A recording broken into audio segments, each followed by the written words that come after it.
everyone. Hello everyone. Welcome to my YouTube channel JEE Physics and Physical Chemistry. तो हम लोग physical chemistry का atomic structure chapter cover कर रहे थे, जिसमें कि हम लोग पार्ट 1 वीडियो में जो भी थ्योरी वाला पार्ट था उसको कवर किए हैं। नाउ हम लोग आगे बात करते हैं। पार्ट 2 वीडियो है, डुअल नेचर के बारे में हम लोग कवर करेंगे। तो स्टार्ट करते हैं basically dual nature of electromagnetic radiations के बारे में। तो बेसिकली डुअल नेचर में हम लोगों को पार्टिकल नेचर और वेव नेचर के बारे में पढ़ना है। करते हैं। सबसे पहला पॉइंट आपको याद रखना है, व्हाट इज रेडिएशन। तो radiation is the emission and propagation of energy in the form of wave और पार्टिकल। बेसिकली रेडिएशन आपका एक एनर्जी का प्रोपगेशन है in the form of wave और पार्टिकल, जिसको कि आगे हम पढ़ेंगे। तो वेव क्या होता है, what is wave. Wave is basically a disturbance that transfers energy from one point to another in a medium. Basically एक मीडियम में एनर्जी का ट्रांसफर ही का जो भी डिस्टर्बेंस है, that is the wave. And तो स्टार्ट करते हैं बेसिकली वेवलेंथ के बारे में सबसे पहले जानते हैं। तो बेसिकली वेवलेंथ को हम लोग लैम्डा से रिप्रेजेंट करते हैं। Wavelength is the distance between successive crest और ट्रो। बेसिकली क्रेस्ट और ट्रो क्या होता है, तो देखो बेसिकली एक वेव का जो होता है एक कर्व आप मान सकते हो। तो ये इस प्रकार होता है, साइनोसाइडल ग्राफ जैसा होता है। ये एक बेसिकली वेव है, जिसमें कि ये जो ऊपर वाला पार्ट है, ये जो पार्ट है, ये इसको हम लोग बोलते हैं क्रेस्ट बोलते हैं। ये ए पॉइंट बी पॉइंट है, ए बी आपका क्रेस्ट है। एंड वही नीचे जो पॉइंट है आपका ये सी और डी, इसको ट्रो बोलते हैं। तो basically in a wave crest and trough होता है। और बेसिकली बात करें तो ये आपका एम्पलीट्यूड है, ये डिस्टेंस जो है ये एम्पलीट्यूड है। And wavelength is the distance between successive crest और ट्रो। इसका मतलब ओवरऑल ये है कि आपका वेवलेंथ हो जाएगा क्रेस्ट और ट्रो के बीच का डिस्टेंस। जैसे देखो ये ओवरऑल यहाँ का क्रेस्ट है ये, और ये यहाँ बी पॉइंट जो है अगला क्रेस्ट है। तो इस दोनों के बीच का डिस्टेंस जो है that is lambda, that is wavelength हो जाएगा। और वेवलेंथ हम लोग दो ट्रो के बीच के डिस्टेंस को भी बोलते हैं, दैट इज सी और डी बीच के डिस्टेंस को। तो ये भी आपका वेवलेंथ हुआ। नाउ आगे बात करते हैं 33 नंबर। देखिए लैम्डा इज द, मतलब कि लैम्डा की बात करें वेवलेंथ और मीटर में, मतलब यूनिट इसका मीटर में होता है। और कुछ पॉइंट है जो कि डायरेक्ट न्यूमेरिकल क्वेश्चन में यूज होता है। 1 एंगस्ट्रम इज इक्वल्स टू आपका 10⁻⁻10 मीटर होता है। और 1 नैनोमीटर की बात करें तो 10⁻⁻9 मीटर होता है। 1 पिकोमीटर 10⁻⁻12 मीटर होता है। और 1 माइक्रोमीटर 10⁻⁻6 होता है। और वहीं गीगा की बात करें तो गीगा 10⁻9 होता है। ये सब कुछ छोटा मोटा पॉइंट है जो कि क्वेश्चन में डायरेक्ट न्यूमेरिकल में यूज होगा। तो आगे बात करते हैं, कुछ और टर्म्स हैं जैसे फ्रीक्वेंसी। फ्रीक्वेंसी किसको कहते हैं, द नंबर ऑफ साइकिल्स पर सेकेंड और the number of waves passing through a point in 1 second, that is frequency होता है। और जिसका कि यूनिट की बात करें तो हर्ज होता है, सेकेंड इनवर्स साइकिल पर सेकेंड। और वही बात करें पीरियड क्या होता है, what is period, that is T से हम लोग टाइम पीरियड ही बेसिकली है।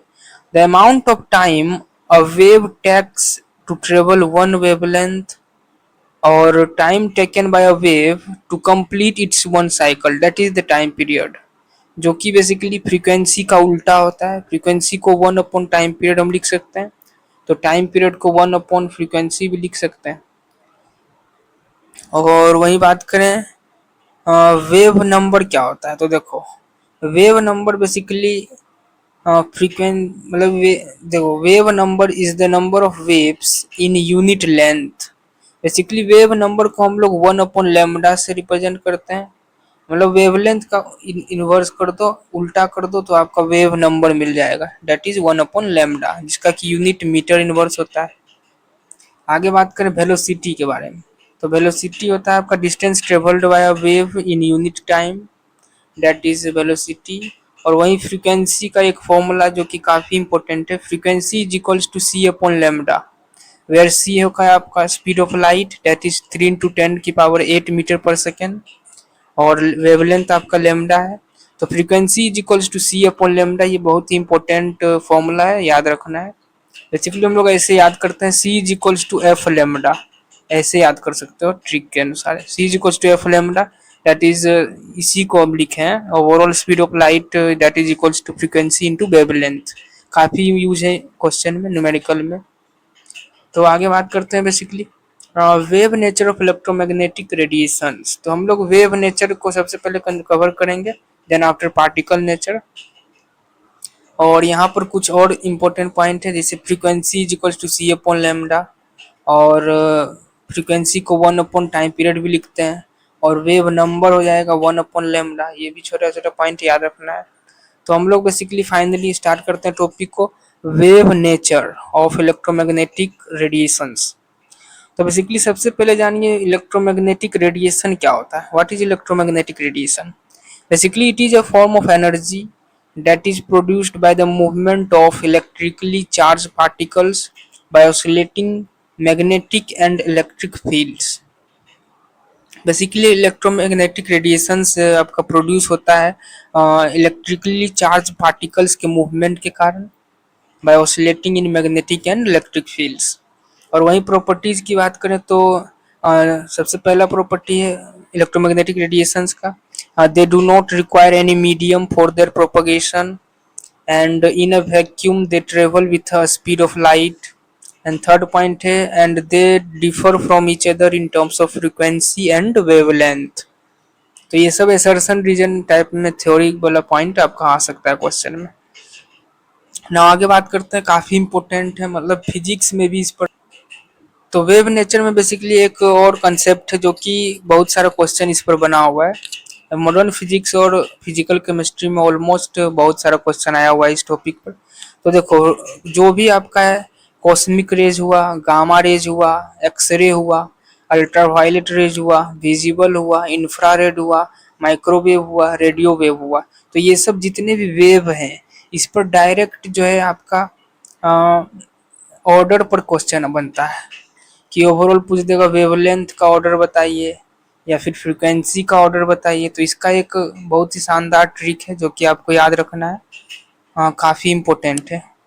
तो देखो, कॉस्मिक रेज को हम सी से रिप्रेजेंट किए हैं, गामा रेज को वाई से, एक्सरे को एक्स से, यूवी रेज को यू से, वी मीन्स विजिबल हो गया यहाँ पर, इंफ्रारेड आई हो गया, माइक्रोवेव एम हो गया, रेडियो वेव आर हो गया। तो ओवरऑल बस आपको याद रखना है कि बेसिकली वेवलेंथ का ऑर्डर पूछे, लेमडा का ऑर्डर, तो इंक्रीजिंग ऑर्डर में बस बोल देना है C Y X U V I M R, increasing order में। तो बेसिकली वेवलेंथ का ऑर्डर क्या हो गया, C Y X U V I M R, बस इसको रट लो, काफी इंपॉर्टेंट है। सी मीन्स हो गया कॉस्मिक, फिर गामा, फिर एक्सरे, फिर ultraviolet, visible, infra, micro and then radio wave. बस इसको वेवलेंथ ऑर्डर में याद रखना है, C Y X U V I M R, C Y X U V I M R, C Y X U V I M R, बस ये रट लो, direct question है इस पर जेईई मेंस में, पीवाईक्यू आप देख सकते हो। तो इंक्रीजिंग ऑर्डर में ये है आपका वेवलेंथ का ऑर्डर, तो बस ये याद है यदि, तो फ्रीक्वेंसी का ऑर्डर बस इसका इसी का रिवर्स है, इसी का उल्टा हो जाएगा फ्रीक्वेंसी का ऑर्डर। तो ये इंक्रीजिंग ऑर्डर है वेवलेंथ का, तो फ्रीक्वेंसी का डिक्रीजिंग हो जाएगा, और क्या। तो काफी इंपॉर्टेंट है, इस पर जेईई मेंस में डायरेक्ट क्वेश्चन बना है, पीवाईक्यू बराबर क्या आया हुआ है इस पर। तो यहाँ पर हमारे पास particle nature of electromagnetic radiation. तो इलेक्ट्रोमैग्नेट मतलब वेव नेचर के बारे में हम लोग पढ़ लिए, अब हम लोग पार्टिकल नेचर के बारे में पढ़ेंगे। तो बेसिकली यहाँ से स्टार्ट करते हैं। Wave nature of electromagnetic radiation was able to explain the phenomena like diffraction, interference, but it was unable to explain, मतलब इस पर भी जेईई मेंस में भाई साहब बहुत सारा क्वेश्चन आया हुआ है कि कौन कौन सा ऐसा फेनोमेना है जो कि वेव नेचर रिप्रेजेंट करता है और कौन कौन सा पार्टिकल नेचर रिप्रेजेंट करता है, इस पर डायरेक्ट क्वेश्चन बना हुआ है। तो आपको याद रखना है वेव नेचर के अनुसार डिफ्रैक्शन, इंटरफेरेंस ये सब को एक्सप्लेन करता है, बट वेव नेचर आपको कुछ ऐसे फेनोमेना है ये सब जिसको कि रिप्रेजेंट मतलब कि एक्सप्लेन नहीं करता है। तो उसमें से है फर्स्ट है ब्लैक बॉडी रेडिएशंस, सेकेंड है photo electric effect, then variation of heat capacity of solids with temperature, and fourth है आपका हाइड्रोजन स्पेक्ट्रम। तो ये सब ऐसे फेनोमेना है जो कि आपका पार्टिकल नेचर से एक्सप्लेन होता है। तो उसी के बारे में हम लोग स्टार्ट करते हैं। तो 39 नंबर देखो, तो फर्स्ट है हमारे पास प्लैंक्स क्वांटम थ्योरी। तो प्लैंक्स क्वांटम थ्योरी क्या है? Different atoms and molecules can emit and observe energy in the form of discrete packets of energy. Basically जो भी डिफरेंट टाइप्स ऑफ मतलब एटम्स एंड मॉलिक्यूल्स हैं वो एनर्जी इमिट करते हैं या एब्जॉर्ब करते हैं इन द फॉर्म ऑफ मतलब कि एनर्जी जो होता है वो आपका पैकेट्स के फॉर्म में होता है। एंड सेकेंड पॉइंट कहता है the smallest amount of energy that can be emitted और absorb in the form of electromagnetic radiations that is called quantum. तो जो आपका स्मॉलेस्ट अमाउंट ऑफ एनर्जी है उसको हम लोग क्वांटम कहते हैं। एंड थर्ड पॉइंट कहता है in the case of light the quantum of energy is called photon. In case of light के टर्म्स में हम लोग बेसिकली क्वांटम ऑफ एनर्जी को फोटोन कहते हैं। तो आगे बात करते हैं, energy of a photon is directly proportional to frequency of radiation. ये काफी इंपॉर्टेंट पॉइंट है। Basically energy of a photon is directly proportional to frequency of radiation होता है। ये इस पर भी जेईई मेंस में सर्सन रीजन में क्वेश्चन आया है। एंड आगे बात करते हैं, basically energy is directly proportional to frequency होता है। तो ओवरऑल ये डायरेक्टली प्रोपोर्शनलिटी को जब हम हटाते हैं तो ओवरऑल इसमें आप तो इसमें बेसिकली डायरेक्टली प्रोपोर्शनलिटी को जब हम रिमूव करते हैं तो ओवरऑल एच आपका प्लैंक्स कांस्टेंट आता है जिसका कि वैल्यू 6.62 इंटू 10⁻⁻34 जूल सेकेंड होता है। तो ओवरऑल यहाँ फॉर्मूला निकल के आता है energy is equals to h nu, and इसको लिख सकते हैं energy is equals to h c by lambda. Because आपको पता है कि overall frequency is equals to होता है आपका सी बाई लेमडा, तो वही यूज किए हैं। तो energy is equals to h c by lambda भी लिख सकते हैं। और वहीं एन हो जाएगा आपका नंबर ऑफ फोटॉन्स इन इसमें बेसिकली। तो एनर्जी ऑफ एन फोटोन की बात करें तो एनर्जी ऑफ एन फोटोन में हो जाएगा energy is equals to n times h c by lambda, मतलब कि एन से बस मल्टीप्लाई हो जाएगा। और जहाँ की एन आपका नंबर ऑफ फोटोन है और एच का वैल्यू कांस्टेंट जो कि याद रखना है। और बेसिकली आगे बढ़ते हैं। अब ये देखो जेईई मेंस 2023 में ये मतलब कि इस पर क्वेश्चन आया है। ओवरऑल एनर्जी का ये भी फॉर्मूला आपको याद रखना है, energy is equals to 12,1400 upon lambda in angstrom. मतलब कि बेसिकली क्वेश्चन में डायरेक्ट दिया हुआ रहेगा लैम्डा और उससे आप एनर्जी डायरेक्टली निकाल सकते हो। मतलब ओवरऑल मतलब लैम्डा दिया हुआ है तो उससे डायरेक्ट आप एनर्जी निकाल सकते हो। 1 electron volt is equals to 1.6 into 10⁻⁻19 joule होता है। तो यहाँ बेसिकली एनर्जी आप निकाल सकते हो। आगे बात करते हैं, बेसिकली अगला टॉपिक है फोटो इलेक्ट्रिक इफेक्ट। ये भी काफी इंपॉर्टेंट है, इस पर भी क्वेश्चन बहुत आया जेईई मेंस में। फोटो इलेक्ट्रिक इफेक्ट, तो फोटो इलेक्ट्रिक इफेक्ट में हम लोग को बेसिकली पढ़ना है सबसे पहले थ्रेशोल्ड फ्रीक्वेंसी के बारे में। बेसिकली हमारे पास minimum frequency which is required to remove the electron from the metal surface. तो वो मिनिमम फ्रीक्वेंसी आपका थ्रेशोल्ड फ्रीक्वेंसी होता है और इसको ऐसे भी बोल सकते हैं the minimum frequency below which photo electric effect is not observed. हाँ, और वहीं दूसरा पॉइंट है वर्क फंक्शन के बारे में, ये भी काफी यूज है। वर्क फंक्शन क्या? वर्क फंक्शन को बेसिकली हम लोग थ्रेशोल्ड एनर्जी भी बोलते हैं। वर्क फंक्शन इज बेसिकली, और इसको मतलब कि वर्क फंक्शन को हम लोग फाई से डिनोट करते हैं, फाई से। तो वर्क फंक्शन है the minimum energy which is required to eject an electron from the metal surface, that minimum energy is called work function और थ्रेशोल्ड एनर्जी। और इसको बोल सकते हैं the energy corresponding to the threshold frequency, और इसका main है ये फॉर्मूला। तो वर्क फंक्शन को फाई से डिनोट करते हैं, and phi is equals to होता है आपका एच न्यू नॉट, मतलब कि यहाँ नॉट टर्म होता है that is threshold wavelength, maximum wavelength होता है और इसको कट ऑफ वेवलेंथ भी बोलते हैं। तो यहाँ पर हो जाएगा h c upon lambda naught, याद रखना है। आगे बात करते हैं, बेसिकली अगला पॉइंट है इसी में there is no time lag between the ejection of electron and striking of photon to the metal surface. And आगे बात करते हैं इंटेंसिटी। इंटेंसिटी क्या होता है? तो इंटेंसिटी बेसिकली होता है आपका ब्राइटनेस और नंबर ऑफ फोटॉन्स, और इसको बोल सकते हैं the rate of emission of energy per unit area, that is intensity. और इसमें भी एक पॉइंट याद रखना है आपको, नंबर ऑफ फोटो इलेक्ट्रॉन्स या फिर photo current is directly proportional to overall होता है इंटेंसिटी ऑफ लाइट के। ये भी काफी इंपॉर्टेंट है, जेईई मेंस में यहाँ से भी सवाल आया कि number of photo current is directly proportional to intensity of light. और इस पर ग्राफ भी है बेसिकली कि number of photo electrons versus frequency का। तो इसका फर्स्ट आपका ये रहता है ग्राफ एट लो इंटेंसिटी, और ये हो जाता है आपका हाई इंटेंसिटी। तो ये ग्राफ बेसिकली याद रखना है, जेईई मेंस पूछा जा सकता है। आगे बात करते हैं बेसिकली काइनेटिक एनर्जी। अब देखो ये भी इंपॉर्टेंट पॉइंट है, इस पर भी जेईई मेंस में सवाल आया। जिस प्रकार मतलब कि photo current directly proportional to intensity था, उसी प्रकार आपका इंटेंसिटी मतलब कि kinetic energy of photo electrons is directly proportional to frequency of light. मतलब ओवरऑल आपका काइनेटिक एनर्जी डायरेक्टली प्रोपोर्शनल होगा फ्रीक्वेंसी के। इस पर भी डायरेक्ट सवाल जेईई मेंस में पूछा जा चुका है।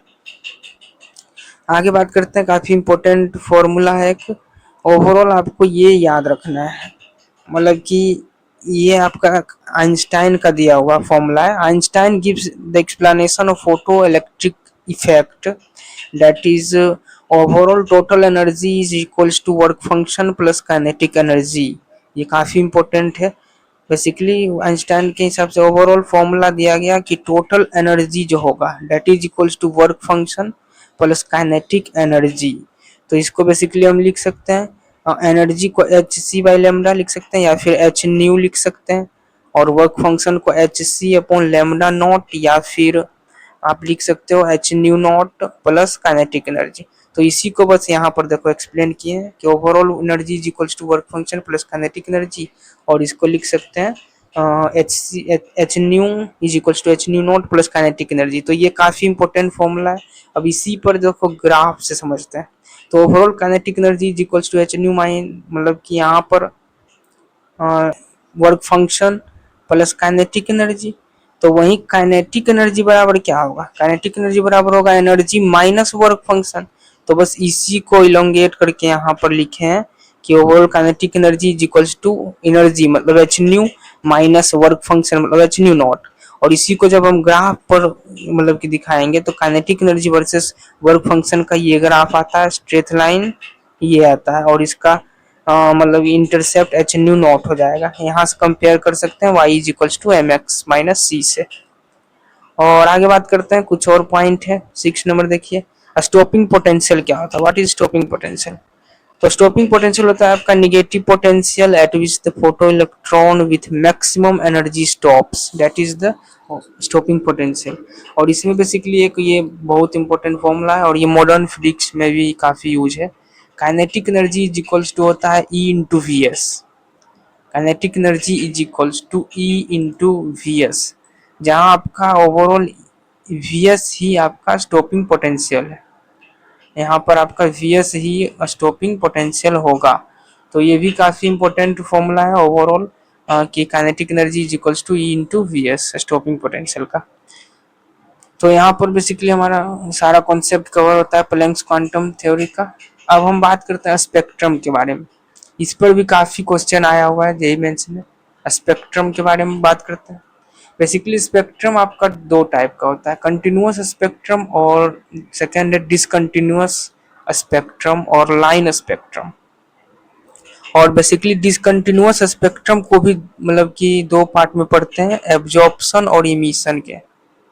तो स्टार्ट करते हैं स्पेक्ट्रम से, समझते हैं व्हाट इज स्पेक्ट्रम। तो spectrum is a set of wavelength that is that is characteristic of electromagnetic radiation which is emitted or absorbed by a particular object या फिर एटम और molecules, that is the spectrum. Basically spectrum जो है एक तरह का wavelength का setup ही है ओवरऑल, जो कि मतलब कि इलेक्ट्रोमैग्नेटिक रेडिएशन से आपका निकलता है ओवरऑल। और वहीं बात करें बेसिकली एक बहुत ही इंपॉर्टेंट फॉर्मूला है स्पेक्ट्रम ऑफ हाइड्रोजन के लिए। तो हाइड्रोजन के लिए एक फॉर्मूला निकल के आता है जो कि काफी इंपॉर्टेंट है, जेईई मेंस का डायरेक्ट क्वेश्चन यहाँ से। तो आपको बस याद रखना है कि ओवरऑल जो होता है, ये देखो ऊपर पढ़े थे, इसको कहते हैं वेव नंबर। तो वेव नंबर को हम लोग 1 अपॉन लेमडा लिख सकते हैं 1/λ। तो बस 1/λ इज इक्वल्स टू हम लोग याद करते हैं एक formula 109,677 into 1/n1² minus 1/n2² centimetre inverse में। ये ओवरऑल आपका स्पेक्ट्रम ऑफ हाइड्रोजन के लिए है। ओवरऑल ये आपका 1/λ इज इक्वल्स टू, ये फॉर्मूला इस पर क्वेश्चन आया हुआ है। और यहाँ पर 109,677 आपका ये रिगवर्ड कांस्टेंट है। और बेसिकली इस फॉर्मूला को हम ऐसे भी लिख सकते हैं 1/λ is equals to 1.09677 into 10⁵ into 1/n1² minus 1/n2²। तो ये फॉर्मूला याद रखना है, डायरेक्ट क्वेश्चन आ जाएगा। और यहाँ n1 n2 क्या है? n1 n2 है बेसिकली n1 जिस ऑर्बिट पर पहले इलेक्ट्रॉन है और n2 फिर बाद में जिस ऑर्बिट पर गया, तो ऐसे ये ऑर्बिट ही है बेसिकली। आगे बात करते हैं बेसिकली देखो स्पेक्ट्रल लाइंस के बारे में। ये भी काफी इंपॉर्टेंट है स्पेक्ट्रल लाइंस। तो स्पेक्ट्रम लाइंस में सबसे पहले लाइमन सीरीज, बार्मल सीरीज है, फिर पास्टन सीरीज, ब्राइकेट सीरीज, पीफॉन्ड, हम्परी। तो ये बेसिकली ओवरऑल स्पेक्ट्रल लाइंस है जो कि आगे हम लोग और अच्छे से पढ़ेंगे। बेसिकली ये आपको सीरियल वाइज याद रखना है, Lyman, Balmer, Paschen, Brackett, Pfund and हम्परी, ये सब ओवरऑल सीरीज है। और इसका बेसिकली हम लोग ट्रिक भी देखते हैं। तो देखो ट्रिक यही बता देते हैं। ओवरऑल इसका ट्रिक है याद रखने का। ओवरऑल इन ऑर्डर में देखा जाए तो Lyman, Balmer, Paschen, Brackett, Pfund and Humphrey. तो ओवरऑल आपको बस याद रखना है L B P B P H, बस ये याद रखना है। एल बी पी 2 बार एच, तो एल बी पी एच, बस ये याद रखना है। ऑर्डर में आपको याद हो जाएगा। एल से हो जाएगा लाइमन, बी से हो जाएगा बार्मर, फिर पास्टन, फिर ब्रैकेट, फिर पीफॉन्ड और फिर हम्परी लास्ट में। तो ये आपको याद रखना है, जिसमें कि n1 इस फॉर्मूला में आपको रखना है। लाइमन के लिए 1 हो जाएगा, बार्मर के लिए 2 हो जाएगा, पास्टन के लिए 3 हो जाएगा, 4 5 6 ऐसे ही होगा। और वहीं n2 की बात करें तो n2 इसके जस्ट बाद वाला होगा। अब कोई भी हो सकता है n2, 2 हो, 3 हो, 4 हो, दो मतलब कुछ भी हो सकता है। और वहीं बामन के लिए n2 हो जाएगा, बामर के लिए 2 नहीं होगा, 2 के बाद वाला होगा, तो 3 4 5 6। और वहीं पास्टन के लिए 3 है n1, तो n2 हो जाएगा 3 के बाद वाला, दैट इज 4 5 6 बोल सकते हो।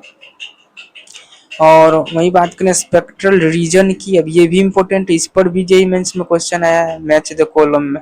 ओवरऑल स्पेक्ट्रल रीजन में आपका लाइमन के लिए स्पेक्ट्रल रीजन होता है अल्ट्रावायलेट, बामल के लिए होता है विजिबल, और पास्टन के लिए होता है इंफ्रारेड, और ओवरऑल ये सब के लिए आपका इंफ्रारेड होता है। तो इसमें भी एक ट्रिक है याद रखने का। और इस पर ऐसा नहीं क्वेश्चन नहीं आया भाई, जेईई मेंस में आप देख सकते हो पीवाईक्यू उठाकर डायरेक्ट क्वेश्चन है इस पर। तो बस तुमको याद रखना है बेसिकली कि स्पेक्ट्रल रीजन में बस याद रखना है लाइमन के लिए होता है अल्ट्रावायलेट होता है, बामल के लिए होता है विजिबल, बस ये दोनों याद रखो। और उसके बाद सबके लिए रेड होगा, इंफ्रारेड इंफ्रारेड इंफ्रारेड इंफ्रारेड।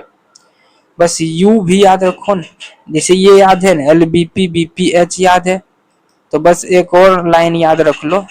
जैसे देखो फिर से यहाँ बताते हैं, ओवरऑल यहाँ पर स्पेक्ट्रल रीजन भी याद रखना काफी आसान है। जैसे ओवरऑल देखा जाए तो LBP BPH बोले याद रखने, लाइमन, बामन, पास्टन, ब्रैकेट, पीफॉन्ड, हम्परी। तो ओवरऑल इसके लिए हो जाएगा UV, बस तुमको UV याद रखो। और सब के लिए रेड, ये सब के लिए हो जाएगा आपका रेड। फर्स्ट के लिए हो जाएगा अल्ट्रावायलेट, सेकंड के लिए हो जाएगा विजिबल। तो UV रेड याद रखो, UV रेड बस। तो आगे बात करते हैं बेसिकली 47 नंबर देखिए, कुछ क्वेश्चन से भी समझते हैं। जैसे देखो क्वेश्चन में आपको ये आता है, मतलब जहाँ था, मतलब कि फर्स्ट लाइन ऑफ लाइमन से क्या समझते हो? तो फर्स्ट लाइन ऑफ लाइमन को हम लोग अल्फा भी बोलते हैं, जिसमें कि n1 हो जाएगा आपका 1 और n2 हो जाएगा 2। तो ये आपका है फर्स्ट लाइन ऑफ लाइमन का मतलब। और वैसे ही रहेगा दिया हुआ मान लो सेकेंड लाइन ऑफ लाइमन। तो second line of Lyman series का मतलब है n1 हो जाएगा 1 और n2 हो जाएगा उसके जस्ट बाद वाला, दैट इज 3। और वही बात करें लास्ट लाइन ऑफ लाइमन से क्या समझते हो? तो लास्ट लाइन ऑफ लाइमन को हम लोग अल्टीमेट सीरीज भी बोलते हैं, और इसका मतलब है कि n1 हो जाएगा 1 और n2 हो जाएगा इनफाइनाइट। और इसमें देखो जेई मेंस में क्वेश्चन भी आया है कि फर्स्ट लाइन ऑफ लाइमन जो अल्फा है, हम लोग उसको जो है एनर्जी मिनिमम होता है उसका, और फ्रीक्वेंसी भी मिनिमम होता है, और लैम्डा मैक्सिमम होता है।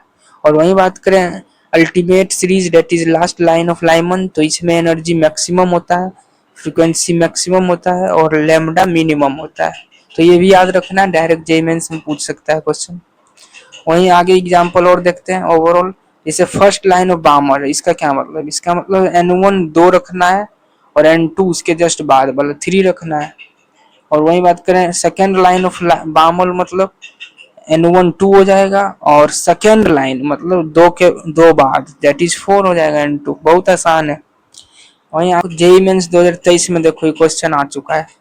शॉर्टेस्ट वेवलेंथ का क्या मतलब है? शॉर्टेस्ट वेवलेंथ मतलब n1 यदि n है तो आपका एनर्जी मैक्सिमम होगा। शॉर्टेस्ट वेवलेंथ मतलब एनर्जी मैक्सिमम। और वहीं लॉन्गेस्ट वेवलेंथ मतलब आपका हो जाएगा n2 इनफाइनाइट भी हो सकता है। और वहीं वेवलेंथ आपका की बात करें तो मतलब कि एनर्जी क्या होगा, मतलब वही है, लॉन्गेस्ट वेवलेंथ का मतलब है एनर्जी मिनिमम होगा, और शॉर्टेस्ट वेवलेंथ का मतलब एनर्जी मैक्सिमम होगा। तो ये याद रखना है, डायरेक्ट जेईई मेंस 2023 में क्वेश्चन आया इस पर। वहीं आगे बात करें बेसिक, तो ऊपर ये जो फॉर्मूला पढ़े हैं 1/λ is equals to 109677 into 1/n1 square minus 1/n2 square. तो इसको हम लोग बेसिकली शॉर्ट फॉर्म में ऐसे भी याद रखते हैं इस फॉर्मूला को कि 1/λ is equals to R Z square into 1/n1 square minus 1/n2 square. इसका मतलब वही है, मतलब आर यहाँ पर वो जो था ओवरऑल कांस्टेंट यहाँ हो जाएगा 109677 जो था, तो उसको आर लिख दिया, और जेड यहाँ पर हो गया, जेड आपका एटॉमिक नंबर हो गया। तो इसको भी याद रख सकते हैं, फॉर्मूला इस पर भी क्वेश्चन आया। और वही बात करें तो आगे हम लोग देखते हैं, अगला टॉपिक है ब्लैक बॉडी रेडिएशंस। ये भी काफी इंपॉर्टेंट है, ब्लैक बॉडी रेडिएशंस, इस पर भी क्वेश्चन आया हुआ है। ब्लैक बॉडी रेडिएशंस बेसिकली होता क्या है, देखो black body the ideal body which emit और absorb all the frequency that is black body, मतलब कि जो आपका सारे फ्रीक्वेंसी को इमिट भी कर सकता है और एब्जॉर्ब भी कर सकता है, that is the black body, and the radiation emitted by such body is called black body radiation। काफी आसान है। ओवरऑल ब्लैक बॉडी मतलब हो गया जो इमिट और एब्जॉर्ब दोनों करेगा फ्रीक्वेंसी को, और जो रेडिएशन आपका इमिट होता है उस बॉडी से that is called black body radiations. और इसमें ये आपको इम्पोर्टेंट है कि intensity of emitted radiation is directly proportional to आपका टेम्परेचर होता है। इस पर भी जेईई मेंस में आया है क्वेश्चन, याद रखना है। और वही बात करें basically intensity increases with decrease in wavelength, और it attains maximum value at a given wavelength and then starts decreasing with a further decrease in wavelength। मतलब कि इस ग्राफ के बारे में बताया है ओवरऑल। बेसिकली ये ग्राफ भी काफी इंपॉर्टेंट है, इंटेंसिटी वर्सेस वेवलेंथ का ग्राफ है। ओवरऑल आपको याद रखना कि ये जो ग्राफ है इसमें ये आपका T1 टेम्परेचर पर मैक्सिमम है, और ये ग्राफ में आपका T2 टेम्परेचर पर ओवरऑल मैक्सिमम इंटेंसिटी। तो ओवरऑल आपको याद रखना है यहाँ पर T2 ग्रेटर देन T1 है। और वहीं लेमडा की बात करें तो लेमडा 2 आपका लेस है विथ कंपेयर टू लेमडा 1। और इंटेंसिटी की बात करें तो इंटेंसिटी सेकेंड का मैक्सिमम है। तो इस पर भी जेईई मेंस में क्वेश्चन आया है, ग्राफ भी याद रखना है सारे पॉइंट्स को। And this experiment result cannot be explained by wave nature of light। इस पर भी आ सकता है क्वेश्चन, मतलब वेव नेचर ऑफ लाइट पर इस एक्सपेरिमेंट को एक्सप्लेन नहीं किया गया था। तो आगे बात करते हैं बेसिकली, देखो जेईई मेंस 2023 में ये क्वेश्चन आया है overall 51 number. This spectrum could be explained using quantization of energy. आप PYQ तक देख सकते हो, क्वेश्चन आया है इस पर कि ओवरऑल ये एक्सपेरिमेंट के बारे में दिया था कि this experiment explained bye quantization of energy से हम लोग एक्सप्लेन कर सकते हैं, और वेव नेचर ऑफ लाइट से एक्सप्लेन नहीं किया जा सकता है। आगे बात करते हैं 52 नंबर, देखो तो आगे बहुत सारा फॉर्मूला जो कि डायरेक्ट जेईई मेंस में मतलब रेशियो वाले क्वेश्चंस में इसका यूज होता है।